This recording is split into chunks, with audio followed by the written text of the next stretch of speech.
All right, good evening, everyone. We are so thrilled that you all are here tonight. My name is Bobby Gandy. It's my great pleasure to serve as Associate Vice President of Strategic Enrollment Management and Applied Learning and Director of Admissions at Wichita State. I also have like the longest title in history, but I'm actually super happy to wear the hat tonight of MC to share information about our good friends at the Foundation and the Red Scholarship. Just really an incredible program, incredible opportunity that has been extended to Kansas residents. So thrilled that you all are here to learn about that. We are recording this tonight, as you should have seen as you entered the room. So we will be sharing this recording with everyone who is able to attend and also those who weren't able to join us. So just know that if there is some information that you missed tonight that you were hoping to go back through, we'll be sending out that recording. So before I have the opportunity to introduce my friends at the Red Foundation, I'm going to just run us through some information about Wichita State to make sure we're all on the same page about what Wichita State offers these days. So to make sure that you are aware, the Red Foundation does award a large number of Red scholarships each year, and Wichita State is one of the 4 partner institutions that they work with. And we've been with them since they founded. So we're really just thrilled to continue that journey with them. We think it's a really exceptional time at Wichita State in terms of our university history. We've been around for 129 years, and just this fall semester, we actually announced the largest enrollment in the university's 129-year history. In fact, the last 4 freshman classes in our history were the largest in those 129 years. And to keep up with that enrollment growth, we have had more than $300 million invested in our infrastructure to keep up with facilities and make sure our students are living in first-class dorms, a brand new YMCA on campus. So we have continued to make sure that our students are having a great experience. And I did put some pictures that you should see here on the slide, kind of the lower left.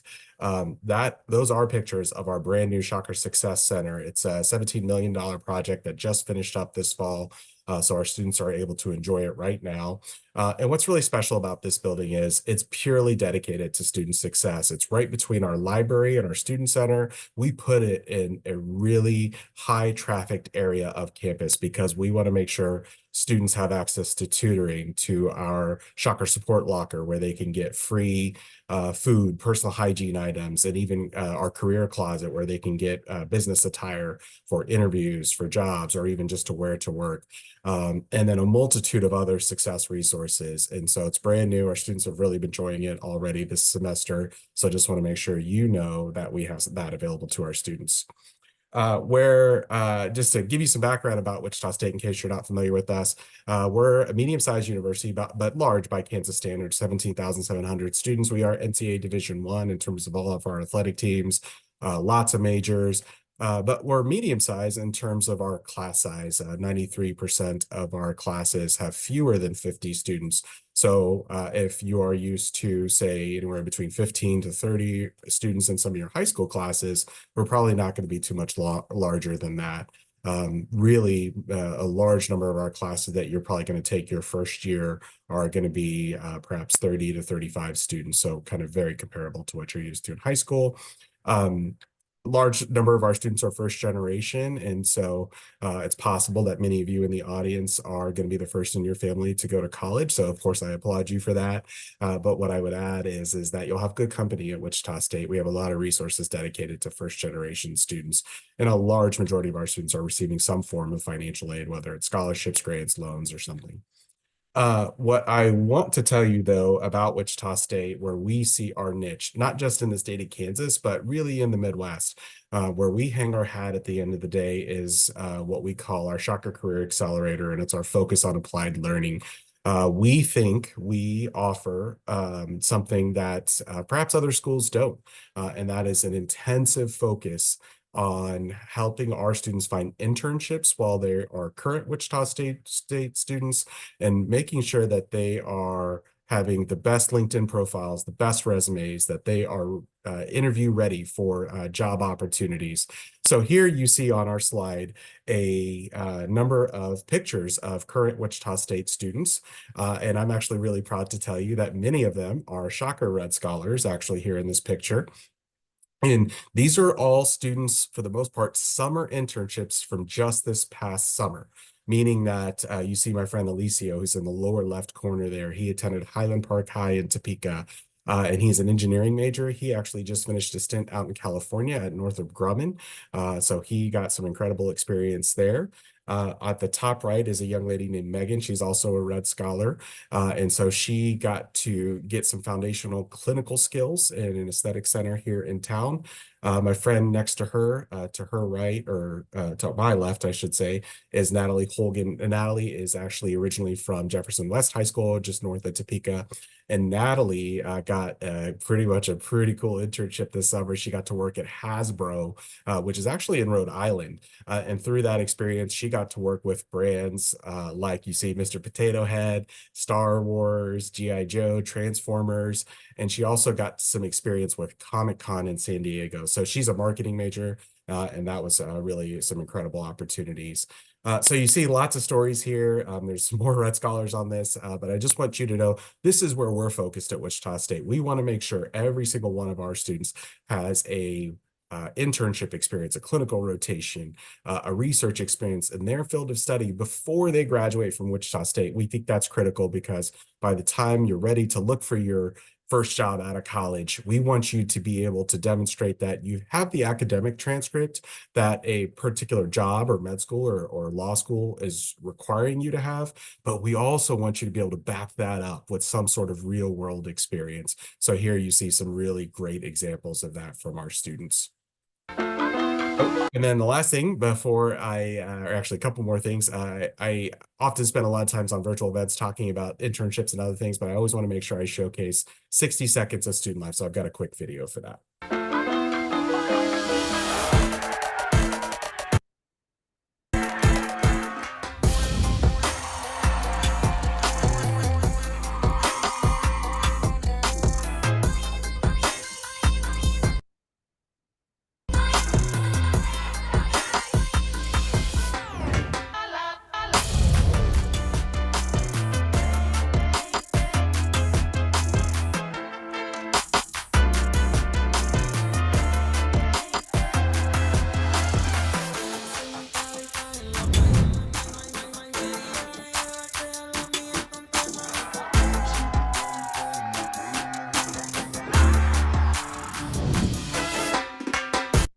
All right. Last thing before I kick it over to my friends at the Red Foundation, I just wanted to put in a shameless plug for the college tour. This is actually an Amazon Prime streaming series, and we are the first university that they have visited to shoot at here in Kansas. So we just filmed our episode probably about a month ago, and the film crew spent about 10 days here. The series highlights different colleges all over the country. They descend upon a different college each for each shoot, and then they just spend 10 days shooting all kinds of different things. So we gave them some pretty incredible access to all kinds of facilities and resources we have. And you'll see actually multiple Shocker Red Scholars featured in this. If you can see kind of towards the center right is my friend Gary Tran. He's a Red Scholar from the Wichita area. So he was he is one of our featured students. Maddie on the lower left, you can't really see her face too well, but she's a nursing major. She was also featured. And then our friend Raphael, who's from Hugoton, Kansas, he was also featured too. So you'll see some Red Scholars in here, but what's really cool is that we feature about 18 different aspects of campus, and it's something that you're going to be able to see. It actually won't premiere until May, but we have some sneak peeks that are going to be available earlier in the spring. So just something really cool we're really excited about for students to be able to see and kind of get some additional exposure to Wichita State. All right, so now it is my great pleasure to turn it over to Corey, and I'm going to click her slides for her and allow her or ask her to talk to you all about and introduce the Red Scholarship team. So Corey, it's all yours.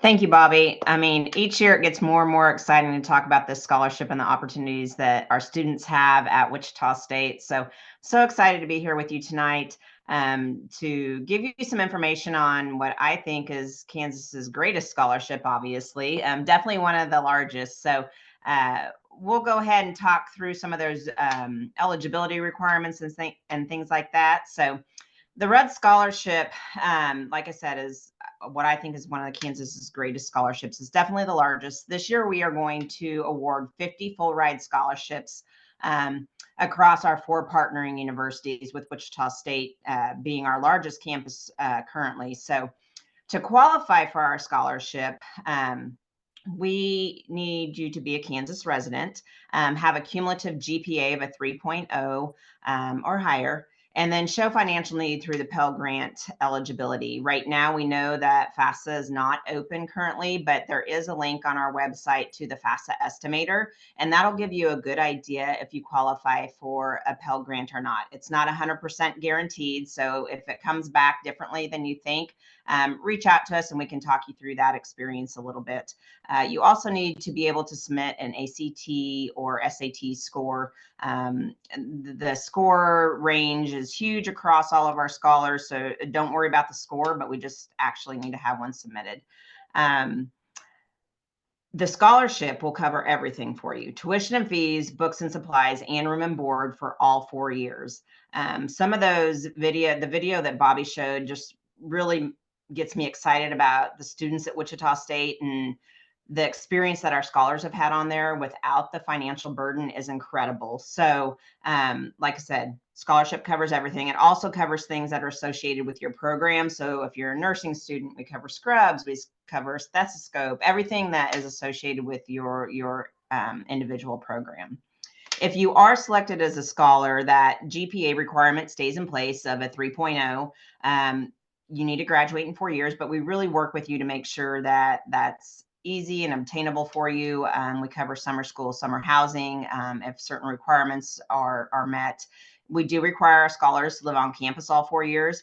At Wichita State, that's actually an honor. The dorms at Wichita State are incredible, probably nicer than any apartment style living that you'll find in Wichita close to campus. So not a problem there at all. You get the opportunity to network with other Red Scholars, and then also attend a lot of development outside of the classroom that will enhance your professional and personal development. We'll go ahead to the next slide and talk about what we really like to focus on, and that's our Beyond the Dollar piece. Our scholarship goes way beyond the financial support, and it's really what we are most proud of. It starts as soon as our scholars are awarded. We have a freshman retreat where the summer prior to stepping on campus, we bring all of our incoming freshmen together to where they get the opportunity to learn about each other, learn about the program, form strong friendships already before you step onto campus in the fall, which is great. That event is followed up the very next day with our annual Red Scholar Banquet, where we recognize our scholars that are winners that year, invite their families in, and have a nice dinner and a program for those incoming Red Scholars. Twice a year, we have a Red Scholar Summit, and that's where the professional development really amps up. We have breakout sessions depending on what academic level you're at, that really help prepare you for life beyond graduation. These highlighted events, along with so many other opportunities for our scholars to really be enriched by the relationships that they form, the one-on-one coaching monthly, and just everything that goes way beyond the dollar is an incredible experience for anybody that's awarded the scholarship. I think next we're going to turn it over to Israel on this next side and talk about the scholar experience and what it looks like. Israel is one of our freshman Red Scholars, and he's going to kind of share his experience at Wichita State as a Red Scholar. Yeah, so there's like the program does like a lot of things to support you in every area of your college experience, just by kind of being that they kind of help you kind of be connected to different resources, whether it be career services, student success services, or study abroad. But I think most importantly, they have like Red Scholar coordinators, where they have a set of coordinators that kind of create fun events. Like, for example, we did Duck Soup Baseball, and then in the future, we're about to do a Family Feud or like a Jeopardy. And then we also have a volunteering section, which is kind of like one of the pillars of the Rudd Foundation, which is giving back. So we do a lot of other kind of volunteering, community service events. And then one of my favorite things about the program is the mentor/mentee program. So since I'm a freshman, I get to be mentored by someone who's very similar to me and someone that's studying the same major. So I feel like I've been able to get a lot of good benefits from it, because I feel like I'm really comfortable with telling him about my concerns and all my different things that I want to plan, and he kind of gives this straight up forward, honest advice, and I feel like I really appreciate that. And it's always nice just to have that person that can support you and kind of help you in any way that they can. And then another thing that I really enjoy is just the coaching. So we have our different kind of staff members that we go to, and we get to meet with them monthly. And what kind of I enjoy about that is that you get to talk about anything with them. So you get to be really close with them. You know, you can talk about your academics, your personal life, your involvement, just anything that you want to talk about. And I feel like that makes it really nice because you have that person that you can kind of give all your thoughts to every month. Because I know for me, like I always have a lot of different thoughts, and I feel like I kind of don't want to be judged by other Red Scholars. So I kind of feel comfortable talking to my person, which is Johnny. He's really nice, and he's always very kind of helpful, just finding different resources and finding different ways to kind of help me grow as a person. But yeah, that's all I got for the scholar engagement. Awesome. Thank you, Israel. So we'll go to the next slide. So yeah, like Israel talked about, we do a lot of, support that you get from our program managers, our coordinators, philanthropy events, different things like that. But we also care about, like Corey mentioned earlier, and Bobby too, when he highlighted some of our scholars, professional development. So we always like to say that we like to go beyond the degree. So beyond the classroom, beyond the degree, we want to push you to further your development.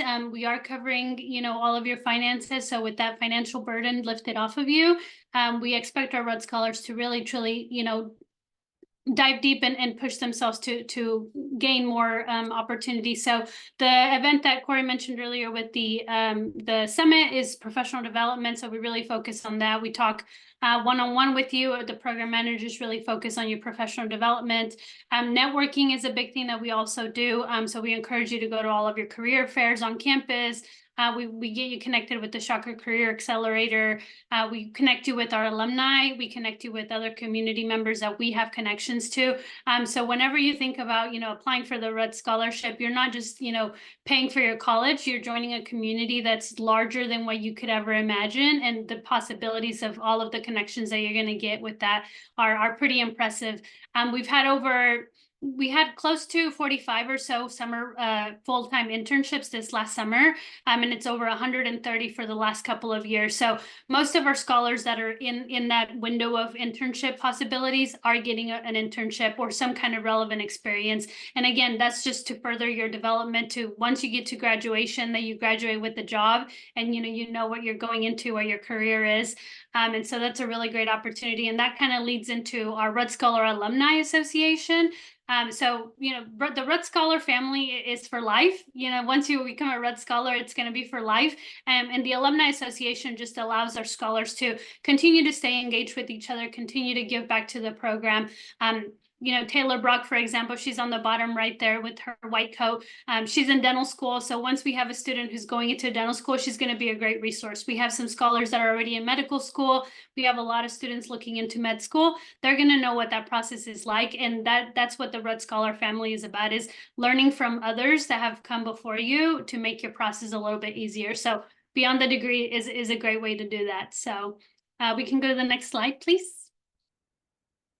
So here is a little overview of where we're at right now. So currently we have a total of 125 Red Scholars that are active at our 4 universities. You can kind of see the breakdown there of each of our campuses. K-State is our first cohort this year of 21 Red Scholars, and they're doing amazing. They're super involved. Student Government Association, ambassadors, working at the food pantry, volunteering at the food pantry, all these different areas that they're getting involved in. And that's what the Red Scholars are known for, and that's the reputation that they've built for the program, is always giving back. And some of the stats that you see there on your right-hand side, 3.72 cumulative GPA for this last spring, 29% of our Red Scholars, or no, actually, I think it's a little higher. I believe so. 3.5 years or better, they're graduating early. So a lot of our scholars graduate early. I mentioned the internships that we have, and all of our alumni are graduating with a job, and the average starting salary for those alumni is around $54,000. So a lot of great opportunities, a lot of great things happening with the Red Scholarship. And it's not just, like I said earlier, not just to pay for your college, but really to further your future and during your college experience, but also after graduation. You can go to the next slide, sorry. That's okay. I'll go ahead and take this one, Alma, and talk about the 4 pillars of our program. We really kind of break down our programming into 4 strong pillars. The first one being support. And I think from Israel's comments and kind of what we mentioned, you will be the most supported freshman on campus. I guarantee it. Between our coaching and the mentorship program and things like that. The one thing that I want to mention, because we talk a lot about all these accomplishments that our Red Scholars are doing, but we really do focus on the scholar and the student as a whole. We don't care what you study. We don't care if you go to med school. We just want you to thrive and be the person that you want to be. And through our support, we help get you to that point. The second pillar of mentorship, Israel talked about the mentorship program from freshmen getting a peer mentor of an upperclassman. We also have a new mentorship program for our alumni that are mentoring our juniors and seniors. So that mentorship carries on throughout the 4 years in different ways. And then the professional development is probably super strong. And I'll give Alma some kudos because she leads this pillar and really works hard with our students to make sure that from their freshman year, they're setting themselves up for opportunities to come their way and they're ready for them. Their resumes are ready. Their LinkedIn is ready. They have relevant work experience. And that has really led to our graduates, finding out what they're going to be doing fall semester their senior year and being able to enjoy that senior year because they already have a job offer. And then the last thing that makes up our programming is the opportunity to give back. One of the things that Mr. Rudd was very passionate about was his philanthropy. And we thought that was appropriate to have that as a pillar of our programming. And we offer ongoing opportunities for our students to get involved and give back and in ways that we organize. There's also an ongoing, I'll talk about Wichita State because I saw a question about League 42 really quick. League 42 is an organization that we partner with and we run.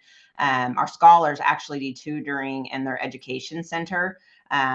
Monday through Thursday, Red Scholars are there to tutor kindergarten through 8th grade in reading and math. And that program's been phenomenal. I know Israel goes a couple times a week, and it's a great way for our scholars to give back, and that opportunity is right there for them.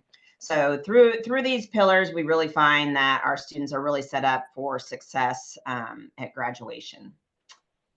So the next slide I'm going to introduce, it's a video of our 2 favorite weeks of the year. And I just want you guys to imagine what it would be like if we were walking into your classroom to share this information with you that you have just won a Red Scholarship. So Bobby, go ahead and play that one.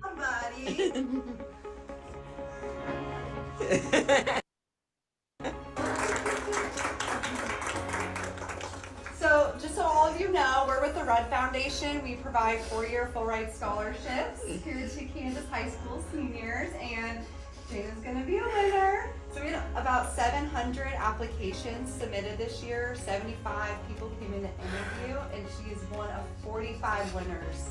So we pay for everything: tuition fee, book supplies, room and board. So she'll go to K-State and graduate debt-free, not have to worry about anything. Hello, Haley. No way! And today, Haley's being awarded one of our full ride scholarships that she'll take to Fort Hays.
I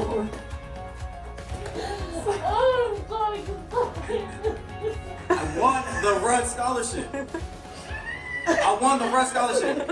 I'm being so for real. You want to FaceTime? Oh, you want to FaceTime? That's me. That's my name on it. That's my name. Wow, this is the best news. I don't know what other do that other than you girls. I just got the full ride. You guys don't know what this is. I'm so proud of you. You know that scholarship I've been working on, the Rudd that we went and interviewed for? Yeah. I got it. Oh, right. Really? I can't tell you how proud I am of you. Oh, I got a tear in my eye. I got the Red Scholarship. It's $100,000. You got it! Yes.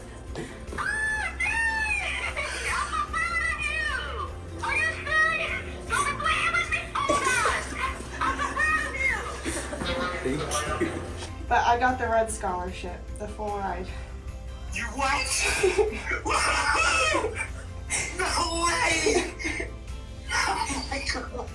I am so proud of you. Thanks, Dad. I am so proud of you.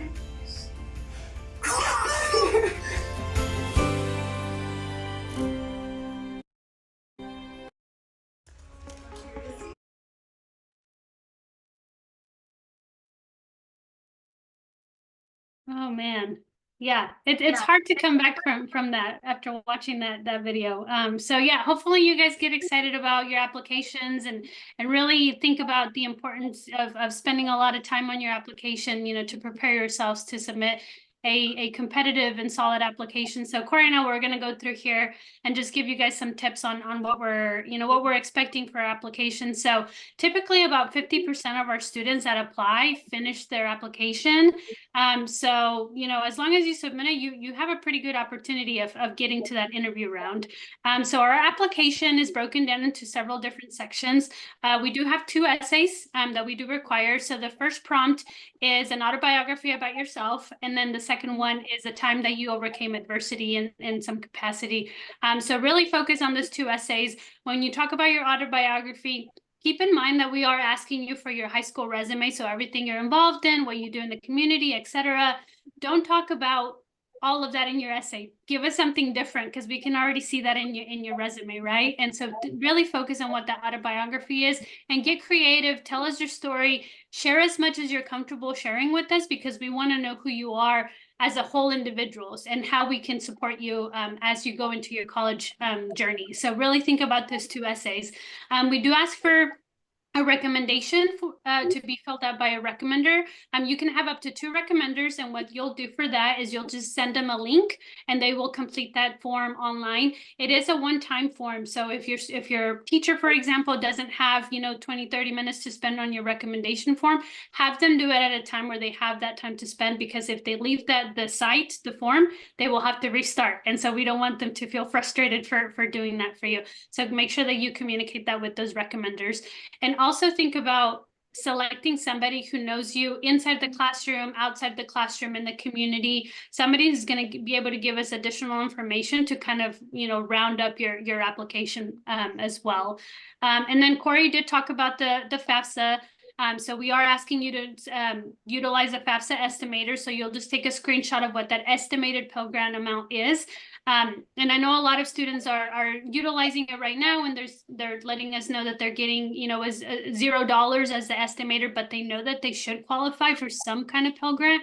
We're just asking you to go ahead and complete the application anyway, because it's better to have completed it and have have an opportunity to get it done rather than not doing it and then realize that you are Pell eligible and it's after our deadline. So make sure that you do still take that opportunity to get that done as well. And any Pell Grant amount, as long as you're eligible, is what matters for us. And then we are asking for an ACT score. There's no specific score that we ask for.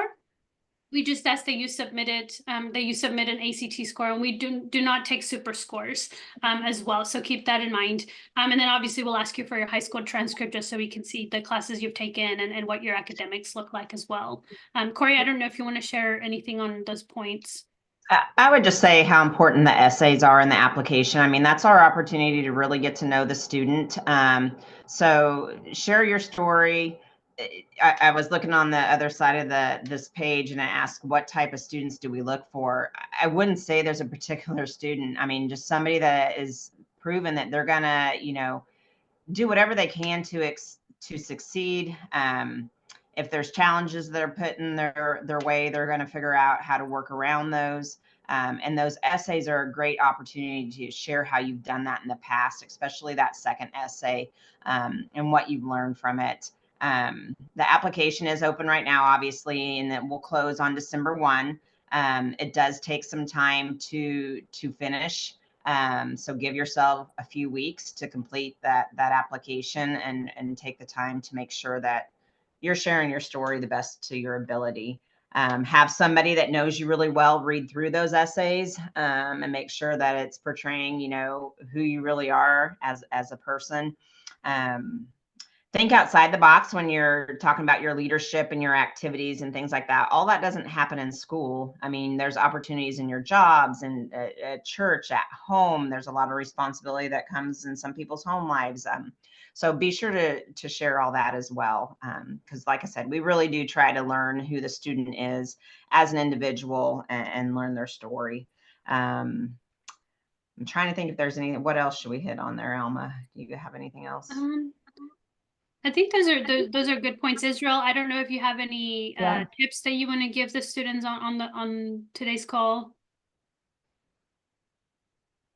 Yeah, I think the advice that I'd give is like definitely find somebody to work with, but I think you should reach out to like an English teacher that you're really kind of close with so that they can kind of look at your essay and kind of make sure that they kind of fix any grammar, but then they can also kind of help you kind of make sure that it's actually a good essay, whether or not it answers a prompt properly and whether or not you're using the most out of your words, and making sure that you're kind of conveying yourself the best that you can. Yeah. That's great advice. If you have any questions, you guys can put them in the chat. Somebody just asked where the application is at. So you just go to our website. Dana shared the link earlier, so we can reshare it again. But it's on our website. You can start your application there. You'll complete your eligibility form and then create your profile. And then it'll take you into the application where you'll start working on those essays, submit your involvement, your honors, etc. So make sure that you guys can go on the website to look at that as well. So, and then we also recommend that you follow us on social media too. So we're sharing a lot of information on there as well. Tips and tricks, advice from scholars. You really get to see, we're doing a, this could be you kind of series where, you see the friendships that the Red Scholarship has created within our Red Scholar family. And then, just going outside of the classroom too, because, like Corey said, we focus on you as a whole. And so we care that you have good friendships, good leaders, good mentors in your life. And so you'll kind of get to see a lot of that throughout our social media. And, just ask questions too. Feel free to shoot us a DM, email us. We recommend that you reach out to other Red Scholars. So it's really easy to find out who they are because they follow us on social media, of course. So you can also reach out to them and ask them questions, tips, advice on anything that you have to do, anything that you have questions on regarding your application. So I might jump in someone here. asked. Oh, go ahead. Yeah, go ahead, Bobby. I was just going to No, help go ahead. moderate. We're getting a lot of questions, or that I'm getting Yep. some through DM, so I just want to make sure we get to them. Let's see. Stacia just asked, what if you're not able to put your FAFSA in? I was told by my college counselor it opens December 1st. Right, and that's why we're talking about utilizing the FAFSA estimator. So the estimator is just, it gives you an estimated idea of what your financial aid packet is going to look like. And so that is on our website as well. And you can go to that link and use the estimator. You'll fill out the form and then it'll give you an estimated amount. But December 1 is when the actual FAFSA application will open. So you'll use the estimator to submit your application for the Red Scholarship. Once December 1 opens, start that application. And if you are a finalist, we will ask you to submit your FAFSA submission summary, which is FSS. So that form you will need in order to be eligible to come in for an interview. Emily asks, is there a deadline for the ACT/SAT? So the deadline is December 1. That's when our application closes. Unfortunately, I know that there's a test date in December that you guys could potentially take. But for our scholarship specifically, I think October is the last date that you can take it. And that's why we always share on social media, like, hey, these are the dates coming up, late registration's coming up. We always encourage juniors to take that test their junior year. Just so they can have a score. So do keep that in mind if you're able to register for the October one. If you haven't, that's a good way to do it. But yes, yeah. Another question, is there a minimum or maximum on the words in the essay? 750 words on both essays. So As the maximum? yeah, that's the max. Okay. Let's see, going back through my DMs here, got a few other questions. There was a question about if people are interviewed for this, or is it purely the application? The application will help us narrow it down to 70 people that we will bring in for in-person interviews in Wichita. And that process will start the first part of January. So by the first part of January, we will know who our finalists are. And then it's one in-person interview. It's a great way for us to continue to get to know our applicants and those finalists. So. Madison is asking about what if I take a year off to pursue military, if I'm going active duty Army after I graduate, and I can't live on campus. So can you speak a little bit to eligibility if someone's pursuing military? I would go ahead and apply this year and with this cohort and see, and then we would just have to treat that as, you know, a special circumstance if you are on active duty during that time. And now I'm catching up the other way. There was a question, do you need both ACT and SAT scores? No, you can use ACT or SAT. If you do take the SAT, we'll just convert that into our ACT score because that's what we typically use, but you only need one. Yes. I think you've covered the interview process. Andrea asked about that, but I think we've covered that. Christina asks, on the leadership and awards section for the application, what are some examples that are accepted, like academic awards, letters, extracurricular activities? Wow. There's so many that you can put on there. You know, gosh, any athletic, you know, organization that you belong to in high school, any organization that you belong to in high school would be your activities. Your work, I definitely would put as an activity. Work you can have leadership, say you're a shift leader, you train people, you know, any leadership position held in high school. Gosh, what else do we see, Alma? There's at home, if you are responsible for taking care of your siblings and getting them back and forth to school, I would list things like that. There are 5 opportunities on each category to share 5 different things that you are involved in. And so I would just do your best to think really hard about some of those things. I always tell people with scholarships, it's just good to keep a spreadsheet kind of what your activities are throughout high school and what your leadership is throughout high school. And you'll reference it not just for our scholarship, but for others as well. Connor asks, how many people typically apply each year? Last year, we had about 657 submitted applications. A lot more start. Remember, you want to be on the end that finish. 50%. All right. Zach asks, do you have to live on campus if you're within range to live at home? Yes, living on campus is a requirement for our scholarship. And at first, Corey was, you know, with the leadership team that founded the scholarship and established it. So she was a little nervous. She shared that with us that, you know, making students live on campus might be difficult. But after the years, you know, we're going into year 8 now. It's proven that it's effective and it works, and it supports our Red Scholars, not only with just housing on campus, but it keeps them accountable, going to class. It has a community that built in already where they can, connect with each other. There's a lot of great study groups that happen. They get involved in a lot of similar organizations. They bring scholars into other organizations. So you learn from each other, and you're kind of, you get to see new things that you might have thought that you weren't interested in as well. So yeah, it's a great opportunity to live on campus, but yeah, it is a requirement regardless of whether you live in town at that specific And university or not. Israel's from Wichita, and he lives on campus, and I'm sure he would be happy to answer any questions you have about that. But I think he's having a fantastic experience living on campus and is able to really get engaged as a shocker, and lots of opportunities there. So. Mhm. Yeah, you get like the thing, like what I like enjoy about, like I said it in the reply, is that you get to be more involved as you get to be really close to campus, but then also allows you to fully focus on your academics, because I know for me at home, I can get distracted as my parents kind of ask a lot. So it's kind of really a good place where you get to kind of focus on your academics, on having a good experience and being involved on campus. Thanks, Israel. Emily asks if there's online classes.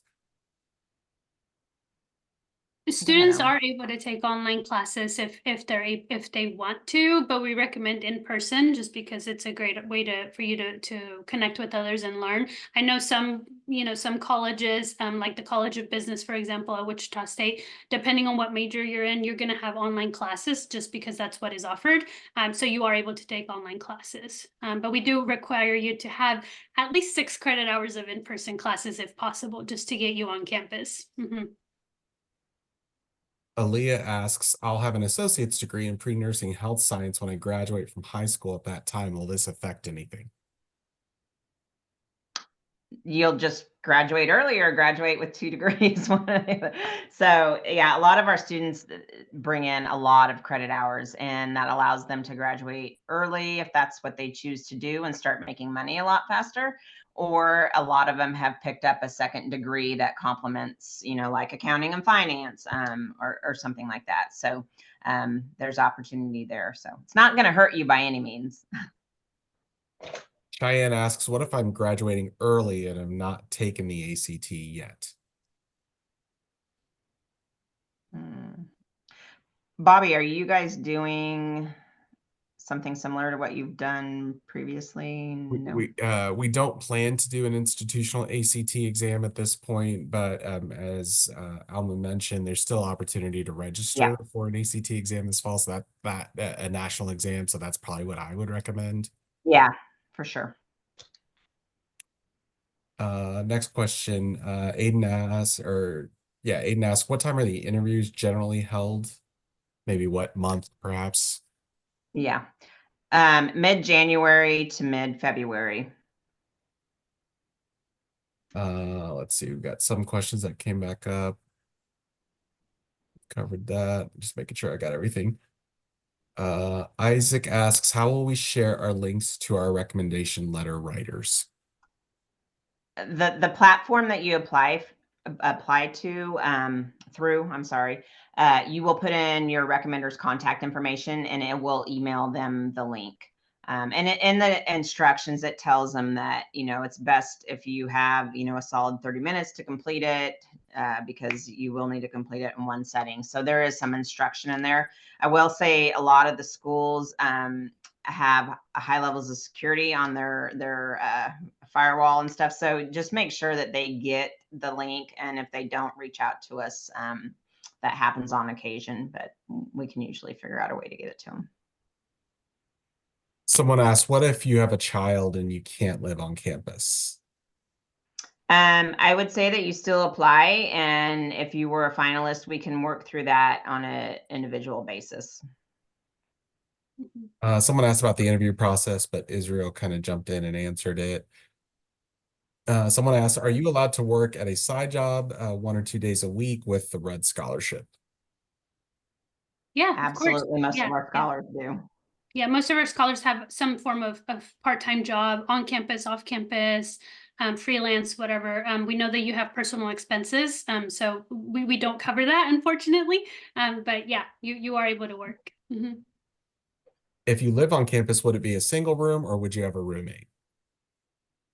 So your freshman year, I believe that we do require scholars to have a roommate or roommates, depending on the type of room that you select at the university you plan on attending.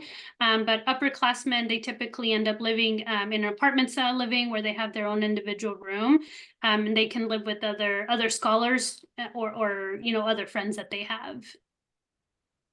And Alma answered this in the chat, but homeschool students are eligible to apply. Yes. Yeah. Yes. Are any majors allowed? Do you have to be in a specific field or major? No, Anything. Aaliyah asks, and Israel's catching up on the chat, my man, but I'll just ask it for the benefit of all. If we're given a certain amount of money from a scholarship and we have money left over from graduating earlier, are we gifted that or not? No, we are a last dollar scholarship. So your student account will have all of your tuition and fees, all of your expenses hit there, and then your Pell Grant would be applied. Any other scholarships that you have would also apply to that. And then we come in and pick up the remaining balance. If you graduate early, you just graduate early. There's no additional money awarded. So I think that was the question. So Salima asks, so we have to live on campus for all the years we're attending or just the first year? All 4 the years. years. All 4 years. 4 years. Trust me. That's all you get. Trust 4. Yeah. You will And enjoy it. Yes. And Clint asks, he just kind of reposted a question that we've already addressed, but I'll just share it again. What if I'm active duty Army after I graduate and can't live on campus? I think that the advice was to go ahead and apply, and they'll kind of cross that bridge, have that conversation when we get there. Yeah, we do have Absolutely. Red Scholars who are in the National Guard. And so we actually had a Red Scholar who had to deploy after his freshman year, and he was deployed for a full year. And so he was gone for the year. We supported him. We sent him care packages, notes, etc. And then he came back and was part of the Red Scholar community again once he was back on campus. So yeah. And he's active in everything. He's one of our Red Scholars. He's so busy, that guy. Yeah. Raphael. Yeah. Okay, I think we've covered. Well, one just came in. Journey asks, is the scholarship only valid for the first 4 years bachelor's degree, or would it be able to be applied to a higher degree? We are for a 4-year bachelor's degree. And I think somebody asked about WSU Tech. Right now, we do not offer WSU Tech scholarship support, so that would be different. Okay. I think there's a lot of questions. So I think I've got to everything that came my way, either directly or in the main chat. Any parting thoughts that we didn't get to? Oh, wait, Madison just asked. Madison, sounds like you might have some additional questions. So perhaps the suggestion might be to, sorry, I kind of skipped over here, to perhaps email, tell me if I'm wrong, Corey and Alma, perhaps email some of these individual questions to this address, unless you have other advice. Yep, no, that's great. No, we'll talk to her individually and work through that. Okay. Anything you want to go through? Sorry, I wasn't kind of advancing the slides on this. Anything you want to go through on these? No, I think we touched base on it. I think Corey mentioned earlier, starting that spreadsheet for colleges and really thinking about, where you want to go, what the tuition is, what scholarships they have available. I know today we talked about the Red Scholarship only and, ACT, for example. Make sure you guys do take your ACT and work on getting a good score. Even if you don't end up getting the Red Scholarship, there's so many more scholarships offered through the universities that we're partnered with and community colleges if you end up going the community college route. But yeah, don't narrow yourself down to just one scholarship. Make sure that you're looking at all areas, because I mean, a $250 scholarship, that's going to help you pay for books, right? So we don't want you to miss out on any opportunities. So start that spreadsheet, start, creating that resume, that involvement, leadership, all of that, because it'll make it so much easier for you to apply for scholarships. It's like a job. I kid you not. Corey knows this because she's had a student go to college. And so, yeah, it's a lot of work. So.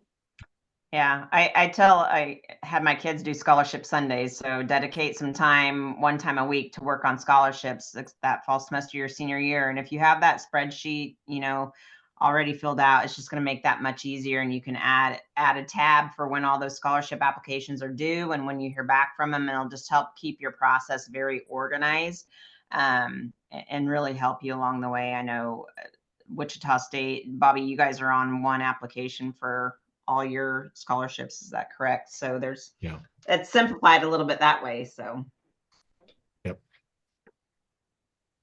Corey is referring to our Scholarship Universe platform, where once you are admitted, you get access to a lot of Wichita State awards, but also Midwest, regional, national scholarships that we have dialed into our system. And so what you'll essentially create a profile, and you'll match against scholarship applications in terms of what you might be eligible for based on your profile.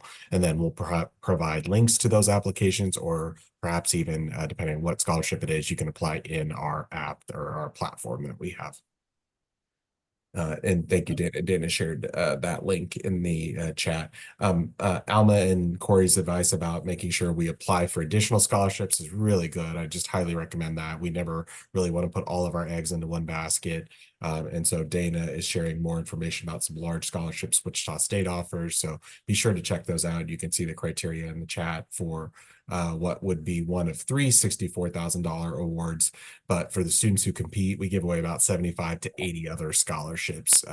And that's amongst about 500 to 600 students who are typically competing for those awards from Wichita State in particular. Shelby is asking, referencing the Red Scholarship look good on applications to medical school? Yeah, I mean, if you're a Red Scholar and graduate as a Red Scholar, definitely, yes. So yeah, we always make sure that our scholars have the Red Scholarship listed on their resume or any application, cover letters, etc. It's a huge honor for you to be selected as a Red Scholar. Great determination, work ethic, you give back, all of our pillars. Our scholars live our pillars every day. So yeah, it's a great opportunity for med school, dental school, law school, and the great thing is that by the time that you guys graduate, you're gonna have, I don't know, Corey, I don't do math, so a lot of alumni that are gonna be in the workforce and all of the medical schools and whatnot. So yeah. One of the things too, and that made me think of something that I feel like our scholarship does at an early stage in your college journey, is try to connect you with opportunities to shadow and figure out, what path you want to take.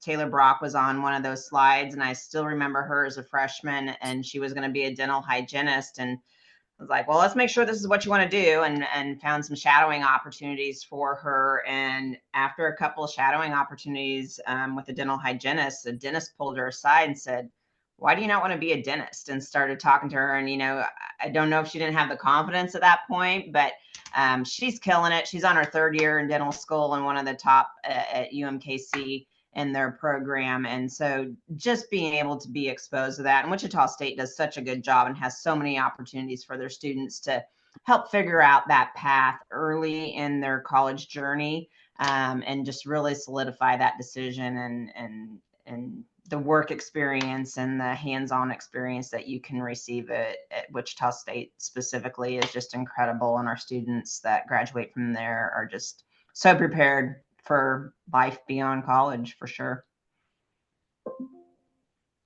Okay. We're kind of in the home stretch here.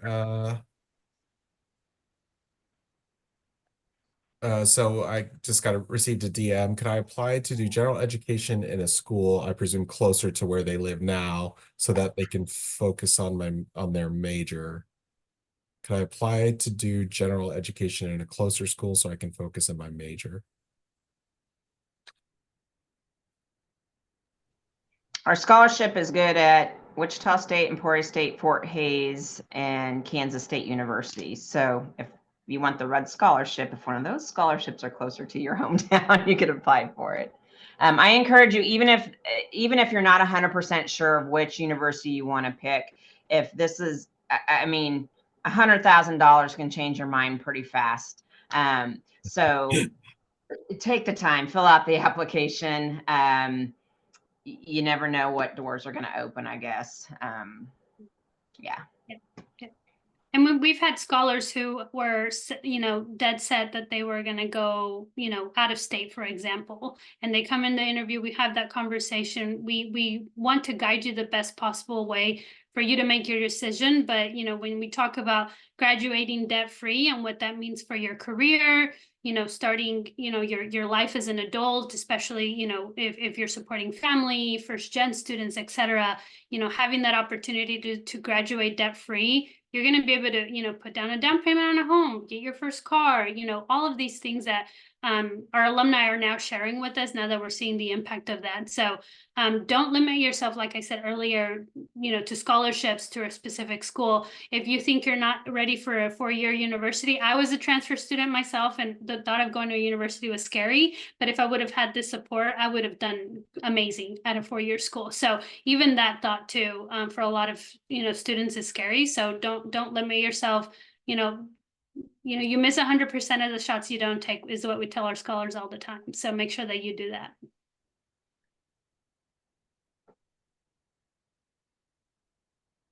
Oh, you're muted, Bobby. Yep. How will Lily asks, how will the Zoom recording be shared with everyone? We'll send it out via email. Wichita State will send it out via email to everyone who pre-registered for this. So if you got on this, then we have your email address. So we'll share it out that way. We'll be placing it on YouTube, by the way. Next question. Can I take online first year and then live near campus? I think that's been covered. It's a 4-year scholarship in person and living on campus each of those years. Okay, I think we've answered everything. We are right at or just under 1 hour. So I want to thank everyone who joined us tonight, all of our prospective students. And I would just tell you, as someone who has become very familiar with the scholarship and the foundation through all of the wonderful work they do and the wonderful students they award, I continue to be in awe of them, the work and grace and gift they are giving to students and families in the state of Kansas is life-changing. It's a game changer. It's trajectory changing. It's all of those kind of big words because I have seen it impact so many families in such a positive way. So very special thank you to Corey, Alma, Danielle, the rest of the Rudd Foundation team for all the good work they do to bring really just the best of scholarship opportunities to people in the state of Kansas. So that being said, I want to say thank you again to everyone for joining us. Thank you, Israel, for sharing the student perspective. And he's like a virtual event veteran for us for Wichita State Admissions. So thanks, Israel.